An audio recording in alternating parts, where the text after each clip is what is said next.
Today's daf we're going to be learning is Zevachim daf Kaf Daled, Moadim L'Simcha. Today's daf is sponsored by Alana Kermeyer in loving memory of her father, Moshe Fox, Moshe Yehuda ben Harav Binyamin and Chayat Tzipora on his 7th year at site. I miss his smile, his chuckle, his humor, and his warmth more and more as the years go by. Okay, we're going to get started. We're going to finish up the issue of the Yoshev, and I'm going to go back and just kind of clarify something I may not have clarified in yesterday's daf, so I want to just be more specific about it. We started with the Yoshev Minalan. So we're again in our list of all the disqualifications. If a kohen is working, doing the avodah while he's sitting, the avodah is disqualified. The sacrificial work the sacrifice is ruined. So we had two different sources. First, we have Rav in the name of Rav Nachman who said la'amod l'sharet, la'amida b'charti v'lo l'yeshiva. That means the kohanim were chosen to stand, which means as soon as they don't stand, they're as if they're not chosen. That's why the Gemara in another minute is going to say, oh, well then they must be like a zar, because they're like someone who wasn't chosen to work. That's everyone who's not a kohen. Then there's a second interpretation brought in a braita, which is because it says la'amod l'shared and because it says ha'omdim, it says it twice. Twice means it's la'akev, which we've seen many times. That means it has to be done that way. But then when we go back, Rava quoted Rav Nachman as saying, Lamida b'chativ, right? That you were chosen to stand, not to sit. So as soon as you sit, you're basically considered like a non-kohen. If that's the case, he says, well, if you're considered like a zar, and then your work, your avodah is disqualified, well, then we have another question. If you're like a zar, you should be completely like a zar. And a zar who works in the temple gets punished by death. Why wouldn't the kohen who sits in the temple get punished by death? So in other words, this is all based on the first interpretation that you're chosen to be standing. And if you're not standing, you're not chosen anymore. You're basically like a zar. To which we explained, first of all, we then said there was a braita that says you don't get the death penalty. So again, death would be by death by the hands of God, but you don't even get that because it says specifically, Arel onein yoshev einam b'mita elabas hara. To which they answered, and this we saw in the previous daf, and this we're going to move on to the new daf, which is the mechusar begadim and lo rachutz yadayim v'raglayim. If you don't wash your hands or you're not wearing the kohen clothes, then it says in the psukim by each of those that you're going to get death. It says umetu, okay, you're going to die. So those are two ktuvim, and two ktuvim ba'im kechad and melamdim. That's this principle that if something's written once, we can use it as a paradigm for many other things. But if something's written in two different places, then already it means just here, nowhere else.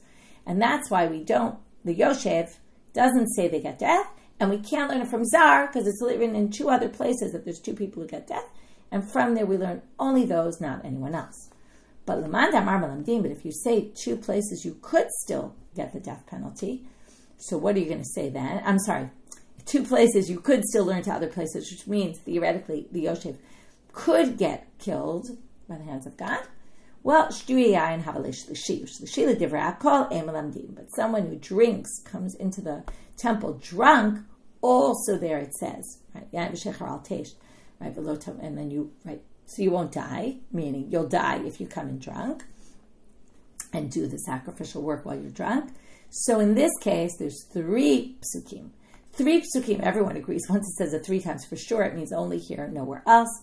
And with that, we end this section. The next part of the Mishna talked about a chatzitza between the kohen and the floor.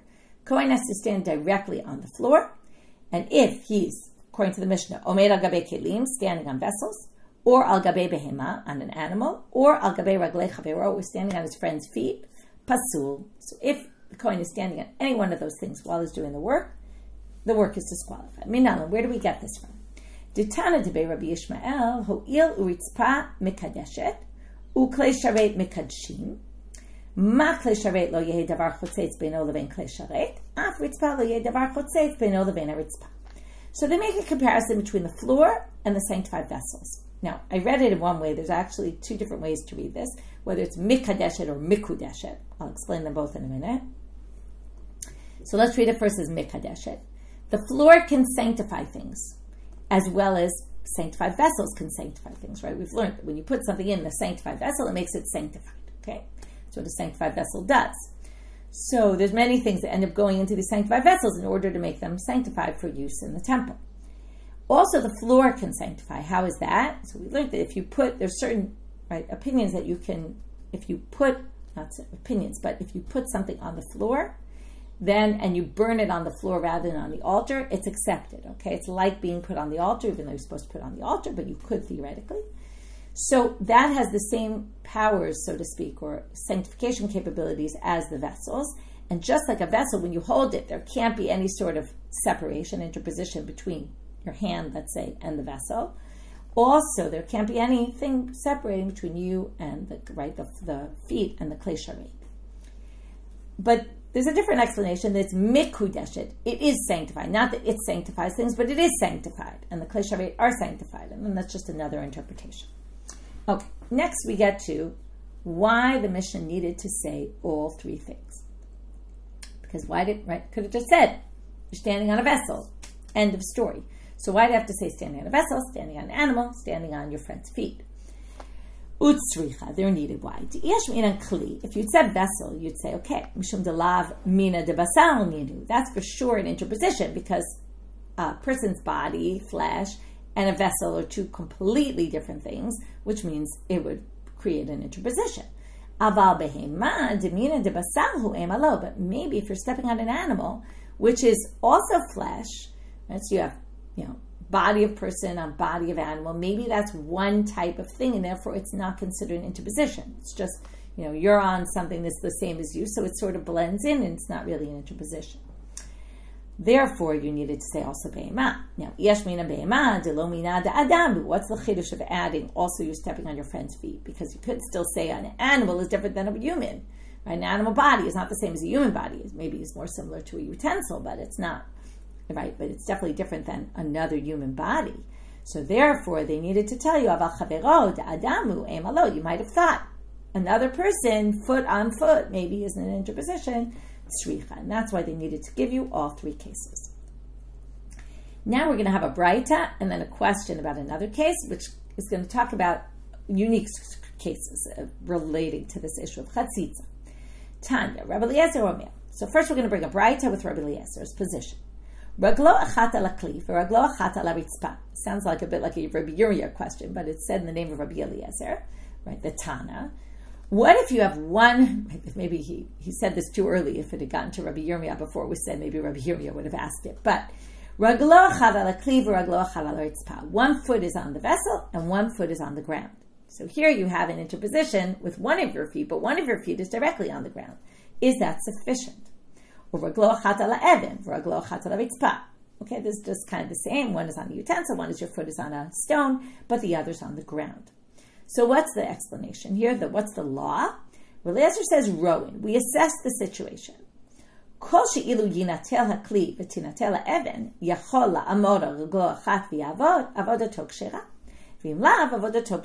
say, well, let's see.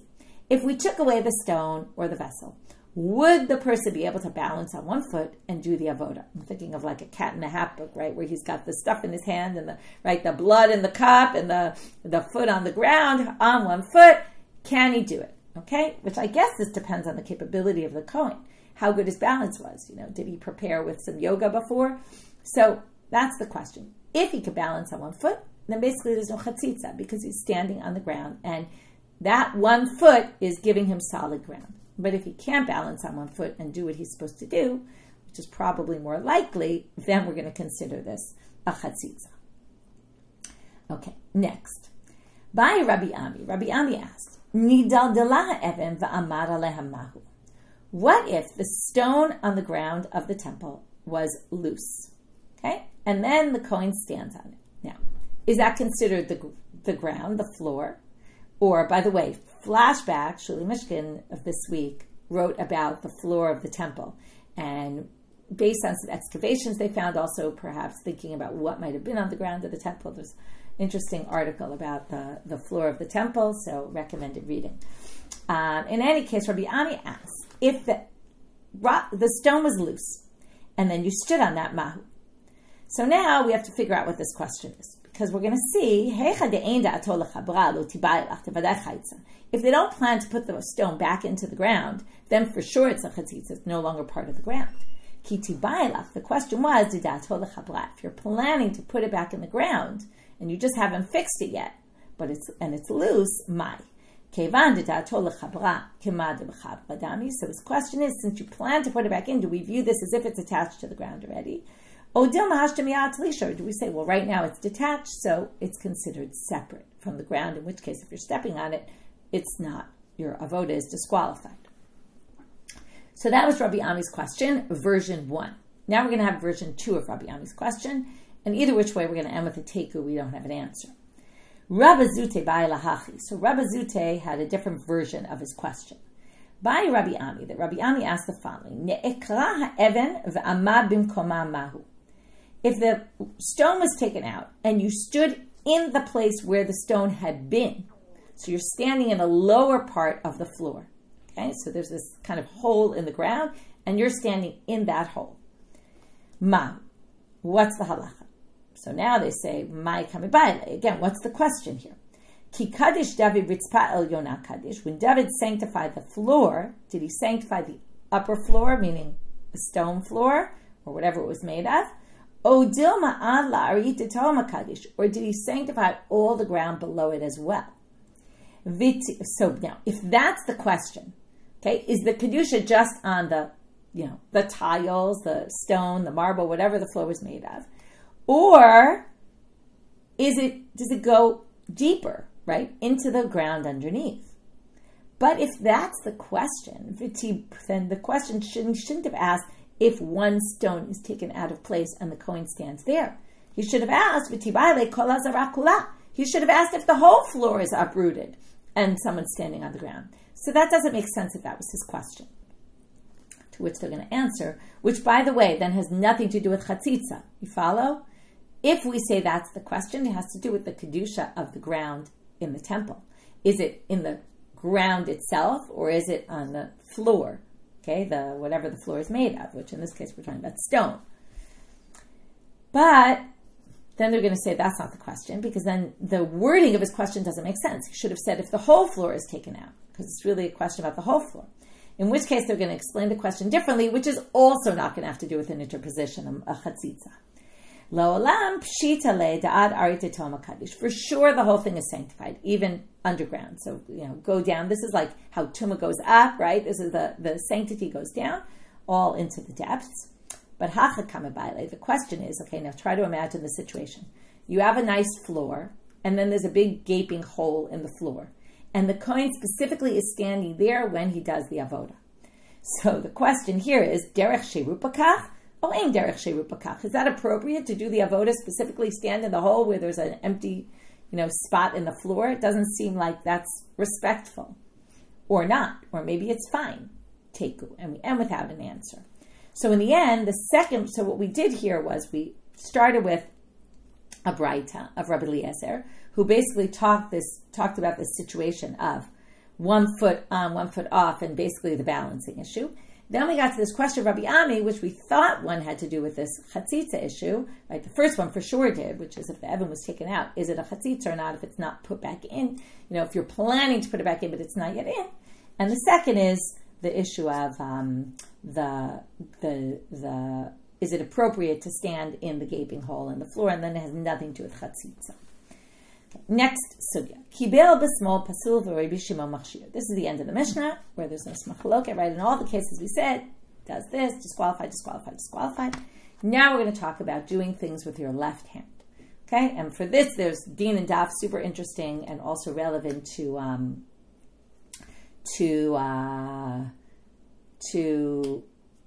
Sukkot, about taking a lulav, right? We always put the lulav in the right hand with the hadassim on the right, because the most important go on the right. That's what goes on the left hand. And the lulav is more important because it has all the different parts on it, as opposed to the etrog, which is just one. And then the hadassim go on the right. And then what if you're left-handed? Okay, so the sugya, today we're really not going to talk about left-handed people, although I guess if someone's doing it with their left hand, it's probably because they're lefty. So the question is, which areas of halacha, and Alana talks about very interesting distinctions here about doing things with your left hand. I see, Terry, you're asking about how you stand this gaping hole. Maybe I didn't describe it well. It's not a gaping hole. It's just the top of the floor is missing, right? The tile. Imagine the tile is taken out, and there's the ground underneath. It's just dirt, right? Soil underneath. So that's the situation. You could be standing there. It's just a matter of, is that appropriate or not? Okay. So now So if you want to know about left-handed people in halacha and which halachot, like there's all sorts of halachot we do with the right hand. What do lefties do? I'm lefty myself. Very interesting topic. Anyway, you can listen to Din and Daf. Now we're going to go to our sugya. Kibel b'smol pasul v'Rabbi Shimon machshir. So the first part of our sugya is going to be why specifically in Kabbalah is there a machloket about left? If you do it with your left hand, is it acceptable? This is the collecting of the blood, where again the kohen, one kohen, or someone, could not be, doesn't have to be a kohen, is slaughtering the animal. Kohen stands there and collects the blood into a vessel, okay, a klei sharet. Is the kohen, what if he does it with his left hand? Is the work going to be disqualified? Chachamim say yes. Rabbi Shimon says no. Tanu Rabbanan. So we're going to have a braita. It's going to show where we get this from a pasuk, and then we're going to have to figure out what's the machloket between them. What's the basis? So be'etzba'o v'lakach. Doesn't really say that in a pasuk, but here's the pasuk. It's Vayikra, chapter 4, verse 25. V'lakach kohen midam chatat. We're talking about the sin offering. The kohen takes from the blood of the sin offering. Be'etzba'o. He takes it with his finger. This is after the slaughtering. He takes the blood with his finger. And then he puts it with his finger on the corners of the altar. Now, it doesn't mention Kabbalah in this pasuk, but there are two verbs. One is vilakach, he takes the blood, and the other is he puts it. So v'natan is for sure zrika. Well, what they're going to understand is vilakach must be Kabbalah, because there's shchita before. There's no word that says, and he accepted the blood, but it must be. He took the blood, meaning he accepted the blood in the kli. So lakach is the Kabbalah. Natan is the zrika. So we have the two main pulot here, with the word etzba'o in the middle. Okay? Now, it says, so here when they say be'etzba'o v'lakach, what they see is where it says v'lakach be'etzba'o. He took it with his finger. Melamed shalote Kabbalah ela biyamin. From here you learn that the Kabbalah happens, so they assume v'lakach is Kabbalah, has to happen with your right hand. Okay, how do they get from etzba'o to right? Well, because in the Mitzorah, the leper, it says that the kohen takes his right finger. It says right next to finger, okay? Etzba'o yamanit. From there, we're going to see also, there's a different place in the leper process where it talks about where the kohen they put blood and then they put oil on the finger. Okay, boen yado hayamanit. Their yad, also hand, goes with yamani. So in the leper, there's etzba that goes with yamani and hand that goes with yamani. So we're going to get back to this gzera shava that compares yad. Anytime, right, when we see yad, it's going to be yamani. When we see etzba, it's going to be yamani, right? So now they say, okay, it says the etzba'o. So again, it doesn't say right, but it says etzba'o. V'lakach. So etzba'o goes with the Kabbalah. And from there we learn Kabbalah has to be with your right hand. And by the way, because etzba'o comes in between the two verbs, and if I asked you about the pasuk, what it means, right, you would say you use your finger for the whole thing, because it says, Lakacha kohen midam chatat be'etzba'o. V'natan, how do you natan? With etzba'o, right? The etzba was obviously used for both. He takes the blood with his finger, puts it on with his finger. Okay. So from there, now, we're going to talk about this. He doesn't really take the blood with his finger. The Kabbalah is done in this klei sharet, which you would have to hold in your hand. That's going to be a little bit of a question. But anyway, let's just view it very simply. The word etzba is in between these two verbs. It must go with both. And since etzba is with your right, also this is with your right. And you're asking about the ear. Yeah, it goes on his ear and his toe also, but that's not relevant for our purposes. Although we will end with that today. Okay, so now that's with the leper, if that wasn't clear what I was just saying about the ear. So now they say, that's Tanakama. You need Kabbalah and you need a Tina to be with your right hand. A Rabbi Shimon, and this is a very unclear statement. We're going to have 3 different explanations what he means here. So don't worry if you don't really understand it yet. V'chine emra ya beKabbalah. Does it say hand in Kabbalah here? Now, hand doesn't mention the pasuk at all, right? Ela be'etzba'o v'natan shelo te'eh netina ela biyamin. So he says, okay, again, let's just start out with this question. Does it say Kabbalah? Does it say yad by Kabbalah? No. It says etzba goes with the word v'natan, which is the zrika, sprinkling. Shelo te'eh netina ela biyamin. So etzba goes with the end of the pasuk, okay, with that second verb. Ho'il v'lo ne'emra ya beKabbalah, and because it doesn't say hand in Kabbalah, by the accepting of the blood, kibel b'smol kashir. Therefore, the Kabbalah is done with the left hand, it's okay. It's a very unclear, why did he bring hand into the picture? We don't know. So Rabbi Shimon, now they start asking, Mima nafshach. Either way, he doesn't really make any sense. Eat like Gzera Shava. If he has the Gzera Shava of, again, what's the Gzera Shava? They haven't really mentioned it yet. We're going to see it later. But it's that by the Mitzorah, by the leper, it has Yad, Yamin. It also has Etzba with his right hand. Okay, again, each one is different. The Yad Yamin is the leper's right hand. Right, it's on the Boen Yado of his right hand, which is really his finger, but they call it Yad there. And the kohen puts his finger in the blood. There it says his right finger. Okay? So that's one's the kohen, one's the leper. Either which way, okay, there's this Gzera Shava. So if he holds by the Gzera Shava, Ki lo ne'emra b'yad b'Kabbalah ma'yahavi. What's the difference? Why would he say, did it say Yad in Kabbalah? We don't need Yad, we need Etzba, because Yad and Etzba, there's a Gzera Shava with both. So why would he make a big deal that it didn't say Yad in the Pasuk? We still have Etzba, which is kind of the same. So, right, we get us to the same conclusion. If he lay like Gzera Shava, and if he doesn't hold by Gzera Shava, then why is he saying V'chine emra yad b'Kabbalah? Does it say hand there? Well, who cares if it says hand? It wouldn't tell you right because he doesn't have the Gzera Shava. Remember with Gzera Shava, there's either you have it or you don't, right? You have a tradition about it or you don't have a tradition. So if he holds by the Gzera Shava, then Etzba should have been fine. And if he doesn't hold by the Gzera Shava, then what would have helped if there was Yad there? Because remember, he said, does it say hand? No, it doesn't. It says Etzba. So anyway, it doesn't really make sense. So first explanation. Okay, so again, I don't think I read the last words. Ki nemra yad b'Kabbalah ma'yahavi. What would it have helped if it said Yad in Kabbalah? So Amar Rav Yehuda, La'olam leit le'Gzera Shava. The first explanation is say he doesn't know about the Gzera Shava.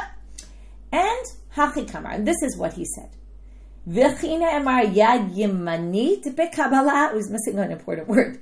Did it say right hand in Kabbalah? No, it didn't say right in this pasuk at all. And since there's no Gzera Shava, so we have no way to learn that this would be your right hand. And since it doesn't say your right hand, it could have said your right finger, okay, but it doesn't say anything about any right hand. It probably says hand because Kabbalah is done with your hand. So it doesn't say right hand, and therefore kibel b'smol kasher. But there's going to be two difficulties with this explanation. We're going to end up with three explanations because the first two are going to be rejected. Two problems with this. Amale Rabba, ihachi afilu nitinanami.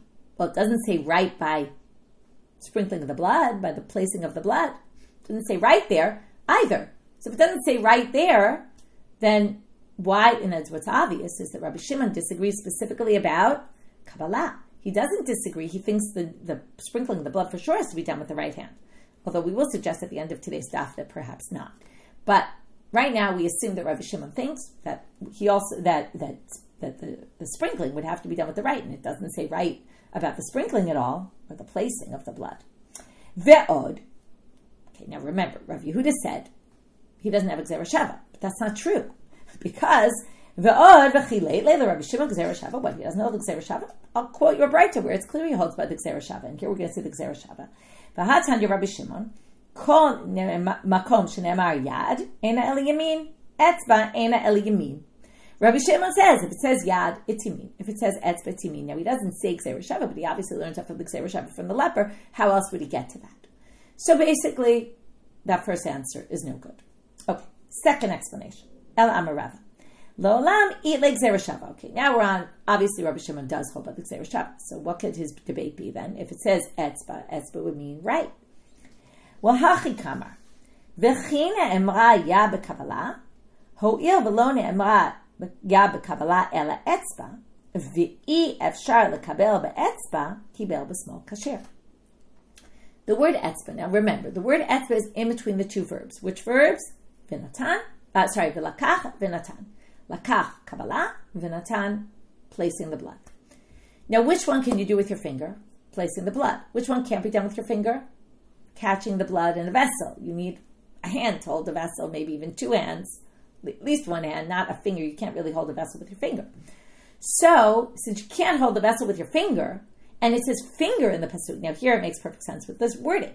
Did it say yad? Now we understand why he's bringing a yad. For Kabbalah, you obviously need a hand. It didn't say hand. It said etzba. If it had said hand, we would have put that associated with it, with catching the blood. And then collecting the blood. And then we would say, that needs yamin. We know from the Gzera Shava, it needs yad yamin. But this one, right, the etzba is clearly referring to the placing of the blood. this pasuk isn't referring to the collecting of the blood or the need for etzba, which is yamin, right? That's only going to be for the part where you could do it with your etzba. So the fact that it chose to use the word etzba in the pasuk and not yad shows that we're talking only about the need for the right hand is only in the placing of the blood, not in the accepting. However, this is also going to have a problem. Amar le Rav Sama b'reid Rav Ashi le Ravina. Efshar da'avad le'ozen l'sfat mizrach v'mekabel ba. You could actually hold a vessel with your finger. You could make like a rim and hold the rim, right? Put your finger under the rim, right? Or you think about a mug, you could theoretically, if you have a little handle there, you could put your finger in there, hold it with your finger, collect the blood. It's doable. So that doesn't prove anything. Third and final explanation here, Ela Amar Abaye, turning now to Amar Bet. B'mikra nidrash lefanav u'lacharav kamiflagei. We have a very simple machloket. We have a word, etzba, which means right. Everyone accepts that. Rabbi Shimon also. But the question is, does that refer to the verb before, the verb after, or both? So that's what it means. Mikra nidrash lefanav u'lacharav. When you have a word, you want to darshan. Do you connect it with the word before and the word after? According to the rabbis, yes. It connects both with the word before and with the word after. And that's why the etzba is yamin, lakach is kabbalah, natan is nitina, zrika. That both verbs have to be done with the right hand only, okay? Both actions. But Rabbi Shimon says no. And it says etzba'o, it's really referring to the latter part of the pasuk. The mikra is nidrash lacharav, not lifanav. It doesn't go back to the verb before. It goes forward to the verb after. And therefore, only the nitina has to be done with your right hand. Amar Abaye. Now Abaye just points out. So that's the machloket. Abaye points out, Had Rabbi Eliezer, Rabbi Shimon. Now his son, Rabbi Eliezer, Rabbi Shimon's son, mafkami da'avua, mafkami d'Rabbanan. Doesn't agree with his father. Kids always love to disagree with their parents. Doesn't agree with his father, and doesn't agree with the rabbis. Meaning, in other simple terms, there's a third position. Ditanya, Rabbi Eliezer, Rabbi Shimon Omer, kama kam shenemar etzba b'Kabbalah. Now he's going to give a principle, like a rule. When it says etzba relating to Kabbalah, to the acceptance of the catch, collecting the blood, shina b'Kabbalah pasul b'nitina kasher. If it says it specifically by Kabbalah, then we're going to say, if you did any sort of change, which means left-handed, you used your left hand, then it would be disqualified. But b'nitina, it would be kasher. Now he's basically, this is talking about our pasuk, we'll see that in a minute, but he means in our pasuk, the etzba goes with Kabbalah, not with zrika. He's going to obviously think that a pasuk, we'll see it in a minute, is darshaned lifanav and not lacharav. Okay? We'll see that in a minute. Which is the opposite of Rabbi Shimon, who said it's lacharav and not lifanav, and it's different for the rabbis who says it goes in both. So he thinks that this pasuk etzba'o, it goes backwards. Lakach be'etzba'o, and then natan is separate. So nitina could be with any hand, but the Kabbalah has to be specifically with the right. And then he gives a different example, which is not our case. Shina b'nitina, v'chol makom shneimar etzba b'nitina, and if it says etzba specifically by the placing of the blood, shina b'nitina pasul b'Kabbalah kasher. If you changed, right, if you did it with your left hand, in nitina it would be disqualified, Kabbalah would be okay. Hechan ne'emar etzba b'nitina. Now here they just bring the example of the etzba by the placing of the blood, by this, right, again, placing is a method of zrika. Okay, this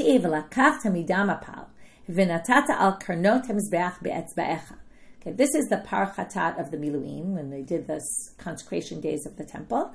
You're supposed to take from the dam, the blood of the par, of the bull, put it on the karnot hamizbeach be'etzba'echa. Now notice here, you can't, right? This is specifically talking about lakachta, natata, etzba. Instead of etzba being in between, it appears at the very end. So you have lakach, Kabbalah, you have netina, placing, and then you have etzba. So they're going to say, oh, this clearly only refers to the nitina and not, don't jump too back. Okay, that's what we're going to say now. Kasavar mikani drash lifana velo lifnei panav ulacharav. We darshan a pasuk, the word etzba goes to what's before it, which in that case is nitina, and in our pasuk it's Kabbalah, because it's right smack in the middle. And it's not nidrash lifnei panav, two verbs before, it doesn't jump back to the verb before that. So that's why in that second pasuk it doesn't go back to the Kabbalah. But in our pasuk, right, it doesn't also go la'acharab. It doesn't go after. It only goes before. So in our pasuk, where it's smack in the middle, it goes back to the previous, which is Kabbalah, and not to Zrika. So we have 3 approaches here, and it's all based on this machloket of when you have a word that we're darshaning, to which verb does it go? The one before, the one after, or both. Okay? Now, I'm a Rabbi Bar Bar Chana. Now we're going to have a principle in general. Now we learned that etzba means right. So now comes Rabbi Bar Bar Chana in the name of Rabbi Yochanan, Amar Rabbi Yochanan. Kol makom shne'amar etzba. We now need a general principle. Every time it says etzba, ukehuna, and kehuna, meaning it has to be done by a kohen and with his finger, ena el yamin. Now it sounds like, in the Gemara, meaning it has to be done with your right hand. Kasal kadatin tarite be'ina. Now when they first heard this, they thought he meant you need both. In order to require rite, it has to have both that it says kohen in the pasuk, that kohen has to do it, and that it says etzba. Kidiftiv, like it says, v'lakacha kohen midam chata be'etzbo, like we just saw, right? Our pasuk. Lakacha kohen, he took midam chata be'etzbo. You have kohen, you have etzba. And then, how do we get from etzba? Now we're going to finally see this inside explicitly. V'yalach mi mitzorah. How do we know by mitzorah? What's the pasuk?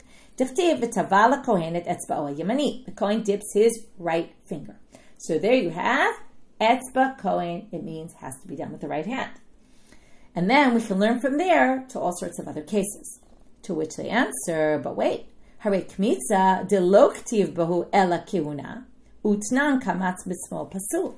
But by kmitza, where the kohen takes his 3 middle fingers, right, puts them in, it just says kehuna. And we know that kamatz b'smol is pasul. So how can you say you need etzba and kehuna? That just says kehuna. Alama Rava, o etzba, o kehuna. So Rava says you misunderstood what they quoted Rabbi Yochanan is saying. It's either etzba or kehuna, meaning anything that requires a kohen has to be done with the right hand. Anything that requires an etzba, even if it doesn't say kohen, has to be done with the right finger. Okay. Amalei Abai. Abai says, that can't be true. Okay, you're going to say every time it says kohen has to do it, has to be done with the right hand. I'll give you an example. When they would bring the parts of the korban olah to the altar to burn them, because everything gets burnt there, they cut the animal into parts, a little grotesque. Then the kohen takes, they have a slew of kohanim whose job it is to bring the parts of the animal to the altar. So the first kohen gets the most important. He takes the head of the animal, which is the most important, puts it in his right hand. Now, they didn't do each kohen carries only one thing. Everyone carried 2 things. So in his right hand, that's what we're going to get up to, right? And his left hand, he now takes in his left hand. That's the whole achat everim. Okay, let's read it inside. When he walks the parts of the animal to the altar, to the ramp of the altar, it says kiuna. So it says the kohen brings them all to the altar and then burns them on the altar. And they explain, what is this pasuk talking about?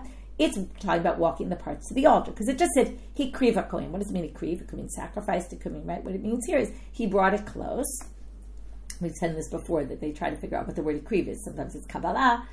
Anyway, it could mean different things. In this case, it's walking the parts of the altar. And what does it say? Utnan, the Mishna says, haregel shel yamin, the right foot of the right leg of the animal, bismolo, he carries in his left hand. Ubeit ora lachutz, that's just a side point, which is you keep not the cut side on the inside so nobody sees where the cut is of the leg, and then hide on the outside so it looks respectful.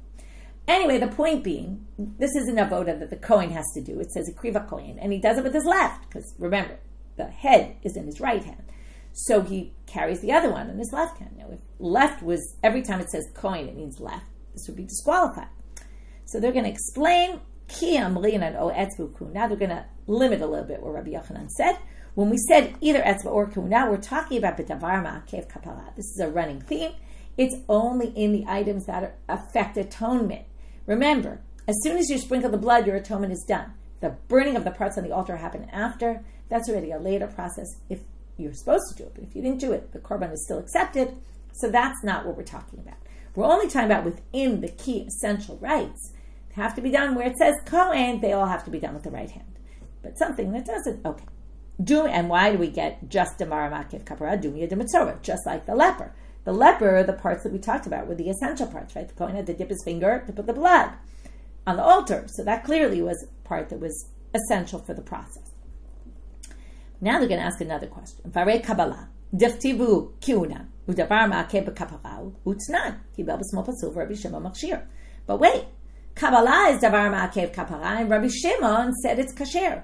So how do we explain Rabbi Shimon's position in light of that? To which they say, Rabbi Shimon Tarite Bai, he needs both. Okay, so that's the debate. Kabbalah, it says the kohen has to do it, but it doesn't say etzba. Remember, it said etzba, but we said the etzba, according to him, had to do with the sprinkling of the blood, not of the collecting of the blood. So rabbis hold you need either etzba or kohen, and in a davar ma'akev kapara, something that's essential. Then you would need the right hand. According to Rabbi Shimon, you need both. So if it says etzba and kohen, then then you would have to do it with the right hand. But now they ask, really? Mi bai Rabbi Shimon tarte v'hatanya. Rabbi Shimon omer, kol makom shneimar yad eno el yamin. Etzba eno el yamin. If it says yad, if it says etzba, it's yamin. So it sounds like, we've quoted this before of Rabbi Shimon, it sounds like he doesn't need kohen. To which they answer, no, what he meant to say was, etzba lo baya kahuna, kahuna baya etzba. If you have the word etzba, you don't need anything more. It's clear because of the gzera shava from the leper that you need it to be with your right. But if you have the word kohen, it doesn't mean you have to do it with the right unless it's with the word etzba. And that's really not because you need the word kohen, but because the word etzba is there. Okay? So basically, the word etzba alone is what gives it to you, not the word kohen. Okay, that's according to Rabbi Shimon. So that's a debate. According to the rabbis, if it says the kohen does it, that already requires the right hand. So now they ask, Ela kohen lamali. So according to Rabbi Shimon, why do you need, now the Rush is, we're talking about the Pasuk, Krivu b'nei Aaron kohanim et hadam, which is Kabbalah, right? And it says, b'nei Aaron, it didn't need you to say kohanim. Why does the word kohanim in that Pasuk? If not to tell you, it needs to be done with the right hand, which is what the rabbis say, and he obviously doesn't think that. So what's he going to do with the word kohen? Biki who know, what it means is they need to have their clothing on, their garments. If it's not with the garments, then it's a problem. Okay, which we learned already before. V'harei zrika deloktibu ela kiuna. But wait, now we have a problem. Zrika says kiuna only. V'tznan zarak b'smol pasul v'lo palig Rabbi Shimon. But wait a minute. Sprinkling of the blood only says, okay, now, this is tricky. Didn't we say sprinkling of the blood, according to Rabbi Shimon, has, right, etzba goes with sprinkling of the blood. But that was for the sin offering. But in all the other offerings, it just says zarak zarkua kohanim et hadam. It doesn't say etzba. Now, according to the rabbis, that's fine. It says kohen, right? You need right. That's enough. But according to Rabbi Shimon, that's not enough. And what do we know? We've been talking about this all along. Lo palig Rabbi Shimon, right? It says in our Mishna, zarak b'smol pasul, and nobody seems to argue about that. So here you have a problem. If Rabbi Shimon holds that kohen alone does not say you need right, and by zrika, again, of other korbanot, it doesn't say etzba. Only the chatat needs etzba.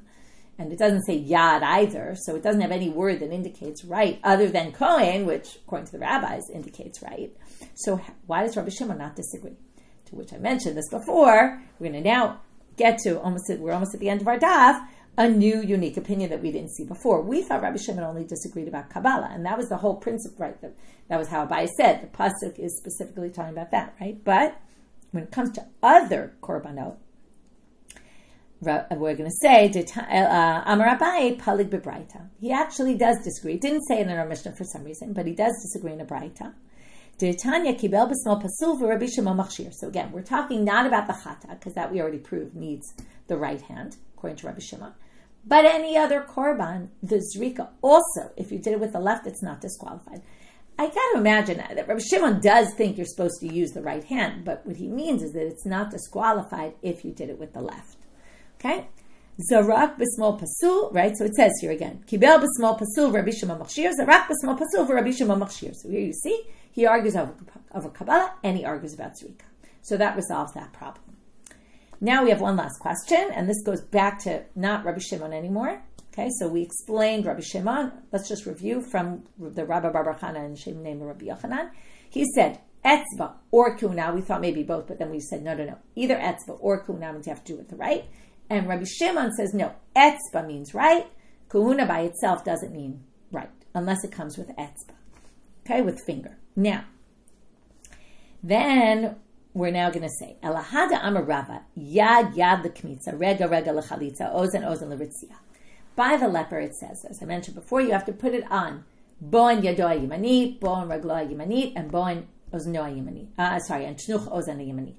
So by each one of these, it said Yimanit. Now, theoretically, you could have just said it once, and it would be clear all of them are done on the right. So why do I have to say Yimanit, Yimanit, Yimanit 3 times? So they said each is coming to teach you some other halacha that needs to be done with the right hand. So Yad Yad the Kmitza. So it says it by Yad to teach you about the Yad in the Kmitza. The kohen has to do the Kmitza with his hand. Also there, he has to use his right hand. Regel Regel L'Chalitza. The regel is a reference to a different place where there's a regel. That's in the chalitza ceremony of the levirate marriage. And there where they don't want to do a levirate marriage, they do chalitza instead. And they have the shoe, and it comes from his right foot. Ozen Ozen L'Ritzia. That's when you pierce the ear of an Eved Ivri. He wants to stay longer with his master after the 7 years. He's supposed to go free on the 7th year. He wants to stay. Pierce his ear. Which ear? It says Ozen. It says Ozen by the leper. Also, it must be the right ear. But now here's the question. When he says Yad Yad L'Kmitza, Lamali, Mida Rabbi Bar Chanan Nafka.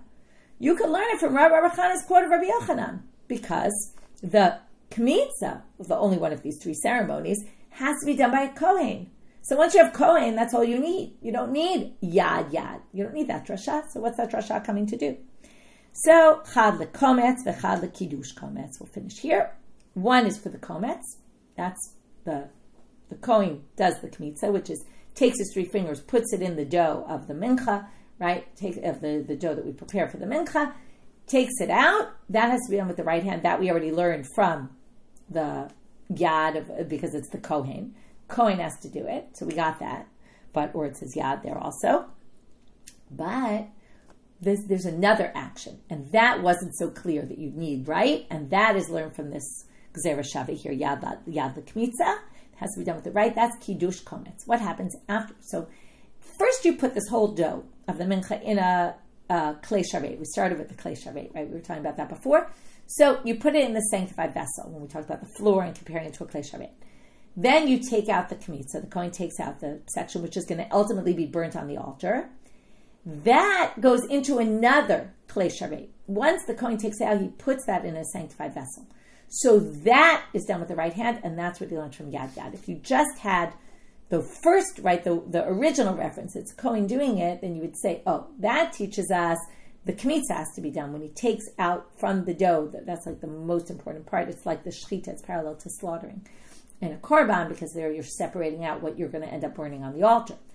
Then, which the burning on the altar of the kmitza is like the zrikat hadam. Then putting it in the sanctified vessel, you might not have thought it needs right. That you learn the Yad Yad. Okay, and with that we finish for today. So what did we do? We started with the Shnei Ktuvim B'Im Kechad. How do you know that the Yoshev doesn't get the death penalty, right? If he's treated like a Zar, for the purposes his work will be disqualified, maybe he also gets the death penalty, but no, because of the Shnei Ktuvim, or maybe Shlosha Ktuvim. Then we got to the chatzitza, and then we had 3 cases in the Mishna. Why do you need all? First of all, what's the source for the chatzitza being a problem? Number 2, why all 3 cases? And then we got to some weird cases of, 1 foot on, 1 foot on the ground, 1 foot on something else, or if the Evan comes out of place, or maybe that question wasn't even about the Evan come, right? There were 2 ways to understand the question about the Evan coming out of place. And one actually didn't even have to do with chatzitza. Then we got to this big machloka between Rabbi Shimon and the rabbis about the Kabbalah. Could you do it with your left? If we did it with your left hand, would it be disqualified or not? Rabbi Shimon thinks not. What's the basis of their machloket? We had 3 attempts till we finally got to, it must be whether you darshan the pasuk, the word etzba, which comes in between the 2 verbs. Do you darshan it to both, or do you darshan it just to the one after? And then we saw a 3rd position, which you darshan only to the one before. And that would be either only Kabbalah would be disqualified if it's with the left, only Nitina would be disqualified with the left, or maybe both. Then we got to this principle that Rabbi Yochanan says about either etzba or kuna. That tells you right. And then Rabbi Shimon, we said, would have to be etzba only, not kuna. And then we had this question about we ended with, right, what do we do with kohen according to him then in that pasuk, which we answered with kuna. And then we said, what about zrika? Zrika just says kahuna, and we assume Rabbi Shimon disqualifies it, to which we say, surprise, surprise. In a braita, we see that Zrika also doesn't need, but again, that's only Zrika of non-sin offerings. The sin offering already, we saw the Zrika had the word etzba in it, but when it doesn't have the word etzba, then actually even Rabbi Shimon will say it's okay if you did it with your left hand. And we ended with this question on Rava, if we really, question on something Rava said in light of what Rabbi Eliezer quoted of Rabbi Yochanan. How do you deal with that yad b'kmitza? You don't need it, which there's two issues of the kmitza. One teaches you, from the word kohen, you already get to one, and from the word, from the yad, gzera shava there, you get to the other. Okay, and I'll just remind you, so number one, you can also read flashback. You can also listen to Alana Steinhain on that topic that we talked about on the lefty topic. And I just wanted to remind you, I keep forgetting to say it in class, but we reopened the order for bookmarks. So if you didn't get bookmarks and you want to order them, if you didn't order them the first time, if you didn't receive them and you did order them, you can check with us to make sure that we got your order. And but don't order two if they're on their way. The mail system really isn't great. But if you want to order new ones, we'll send them out again after the Chag. It still might take a while to get to you, but you have till the end of Chag to register to get bookmarks. Okay, wishing everyone a Moadim L'Simcha, Chag Sameach, all.